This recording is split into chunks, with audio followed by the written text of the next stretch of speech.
কটাক্ষমূলক কোনো কথাবার্তা এবং সর্বোপরি মিথ্যা কথাবার্তা থেকে আমাদের বেঁচে থাকতে হবে। যদি আমরা উম্মত হিসাবে মূল দ্বারায় টিকে থাকতে পারি, সফল হতে পারি, সিলসিলার অনুসারী হিসাবে আমরা সফল হতে পারবো। কথা ঠিক না? ঠিক না? বিশেষ করে কুলাউড়াবাসী, আমার প্রিয় তালামেজ কর্মী বৃন্দ, আজকেই আমি মুরব্বিয়ানদের সাথেও বৈঠক করব। যারা প্রার্থী হয়েছেন তারা আমাদের গরানার লোক, আমাদের মসলকের লোক। ইলেকশন বাংলাদেশে 2 ভাই প্রার্থী হওয়ারও রেকর্ড রয়েছে। মা ছেলে 2 জন একসাথে নমিনেশন সাবমিট করারও রেকর্ড আছে। আর আমরা কি উপমা দিব? খালাদুলা ভাই প্রতিদ্বন্দ্বী হয়েছে, কথা ঠিক না? ঠিক না? এমনকি শ্বশুর জামাতা প্রতিদ্বন্দ্বী হয়েছে, বাবা মেয়ে প্রতিদ্বন্দ্বী হয়েছে। এমন ঘটনা আছে না আমাদের দেশে? সুতরাং এটাকে কোনো বড় ধরনের কোনো বিপর্যয় মনে না করে সৌহার্দ্যপূর্ণভাবে কাজ চালিয়ে যান। জনগণ ঠিক করবে তাদের পাশে শাহেদ খানকে বেশি পেয়েছে না আপনাকে বেশি পেয়েছে, এটা জনগণ বিচার করবে। আমার তো বিশ্বাস যে এই কুলাউড়াবাসী ইনশাল্লাহ আমাদের সেই বৃহত্তর স্বার্থে, ইসলামের পক্ষে আমাদের একজন সৈনিককে সংসদে পাঠানোর স্বার্থে কুলাউড়াবাসী আগামী 12 তারিখের নির্বাচনে মৌলানা ফজলুল হক খান সাহেবকে বিপুল ভোটে বিজয়ী করে ইনশাল্লাহ ইসলাম এবং সুন্নিয়তের প্রতিনিধিত্ব করার সুযোগ দান করবে। তবে একটা আমার আবারও গুজারিশ হচ্ছে যে আমাদের স্বাতন্ত্র্য বোধে যেন কোনো আঘাত না আসে, আমাদের আদর্শের খেলাফ যেন কিছু না হয়, কারণ আমরা আদর্শ নিয়ে বাঁচতে চাই। রাজনীতি চলে যাবে কিন্তু আমাদের এই দাগটা থেকে যাবে, কথা ঠিক না? ঠিক না?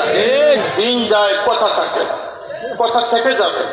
ফেসবুকে যে স্ট্যাটাস দিচ্ছেন, ফেসবুক পানিতে পড়ে নষ্ট হয়ে ডিলিট হয়ে যেতে পারে, কিন্তু আল্লাহর দরবারে মা ইয়ালফিযু মিন কাওলিন ইল্লা লাদাইহি রাকিবুন আতীদ, যা আপনি ঠিক কমেন্ট দিতেছেন সমস্ত কমেন্ট কিন্তু কিয়ামতের জন্য সাক্ষী বলে যাচ্ছে।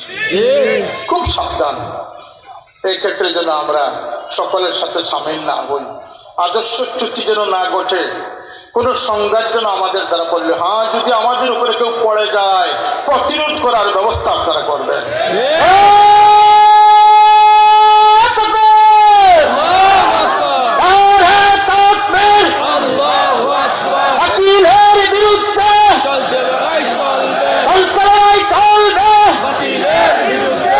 একইভাবে অত্যন্ত নিকটবর্তী পার্শ্ববর্তী আসন মৌলভীবাজারে বড়লেখা এবং জুড়ি, যে মৌলানা মুফতি বেলাল এখানে আল ইসলাম সমর্থিত প্রার্থী হয়েছেন, এইদিকে শাহেদ খান প্রার্থী হয়েছেন। আমি আল্লাহর জাতির উপরে ভরসা করে আমি বলতে পারি যে এদের জীবন এইভাবে গড়ে উঠেছে যে মানব সেবার পাশাপাশি দিনের ক্ষেত্রে একজন আপসহীন সৈনিক হিসাবে কাজ করে, এবং এদের দ্বারা অঞ্চল আলোকিত হবে, দিনও উপকৃত হবে।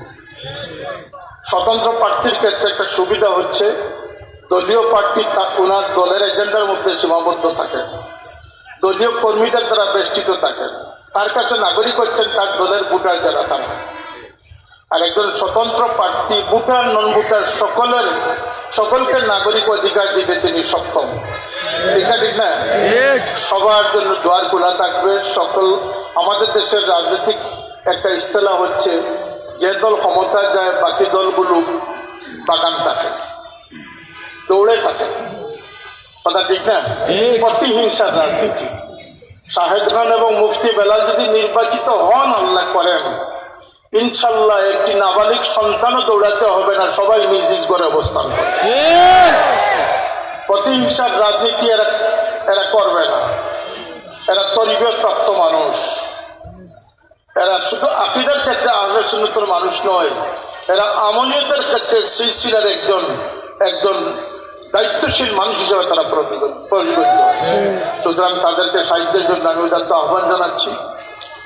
আপনাদের পরিবার পরিজনের ভোট আপনারা তাদের পক্ষে দেওয়ার জন্য অনুরোধ জানাচ্ছি। ইনশাল্লাহ 12 তারিখ পরে আমরা কুলাউড়ায় বিজয় মিছিল দেখতে চাই। আল্লাহ আমাদেরকে কামিয়াবি নসিব করুন। হযরত বদরপুরি রহমতুল্লাহ আলাইহির জীবন আদর্শ থেকে আমরা যেন দিক নির্দেশনা লাভ করতে পারি, আল্লাহ সেই তৌফিক আমাদেরকে দান করুন।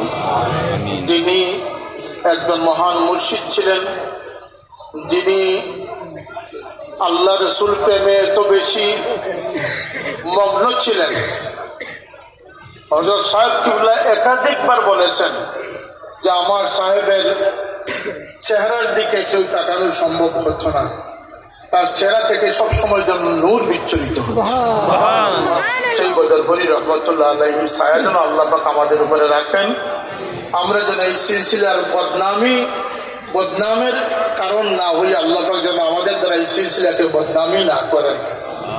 এই মহফিল 65 বছর যাবৎ হয়ে আসতেছে, এবারও আল্লাহ কায়েম করেছেন। ইনশাল্লাহ এই মহফিল কায়েম থাকবে, কেউ বাধাগ্রস্ত করার চেষ্টা করবেন না।